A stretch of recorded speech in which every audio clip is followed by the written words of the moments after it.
Okay, so we're going to be looking at June 2012. It's a pulley system. And it's just got all our forces marked on before we get started.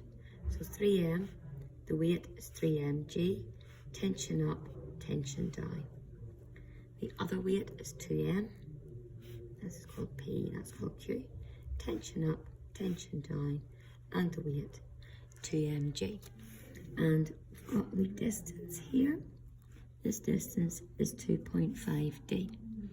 Okay, it's released from rest, so this heavier weight is going to go down and the lighter weight is going to go up. So, resolving at P. At P is going to go down, so F equals ma. So the downward force, 3mg minus T equals ma. I'm going to do the same idea for Q, only Q is moving up. So T minus 2mg equals ma. Draw the two lines and add them up. That gets rid of the t's, leaves you 1mg equals 5ma. Knock off your m's, bring your 5 across and divide, so A is g over 5 meters per second squared. Okay, and I want it left in terms of g, so we leave it like that. Part 3. Given that Q does not reach the pulley, find in terms of G and D the speed of which it hits the floor. So U is naught, A is G over 5, the distance is 2.5d, and I want the speed. So V squared equals U squared plus 2AS. V squared equals U squared plus 2AS. So V squared equals 2 times 2.5 is 5, 5 over 5, that just cancels down to give you GD. So bring your square across and square root, and that's the speed it hits the ground at. Okay, part 4. Find the value of T when it becomes taut again. So, whenever it hits the floor, it then is in free fall, it's falling upwards again. So, your speed is gd, your acceleration, you're going against gravity this time, and you're waiting to see when it stops. And I'm interested in the time. So v equals u plus at.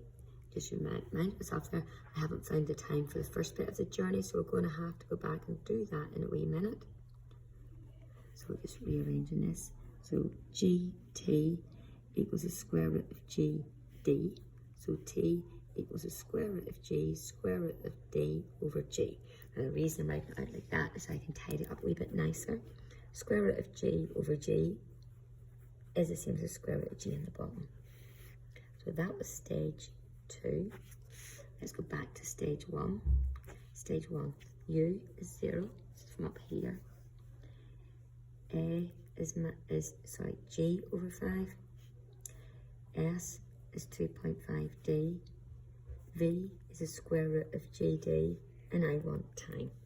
So it doesn't really matter which one you use there. We'll use V equals U plus AT. So V, U was 0, A times T, so just bringing that across, we've got 5, square root G, square root D equals GT. So 5 square root G, square root D, bring that over to divide. So it's 5 root D over root G. Okay, so you're pulling both of those together. So the total time equals the square root of D, square root of G, plus 5 square root of D, and the square root of G. Remember, this is it falling down, that's it going up, it's coming back down again, so there's a stage 3 in there for it to come, for the string to become taut again. So altogether, we've got 7 square root D, square root G. So I'll just write in there, time for string to become taut.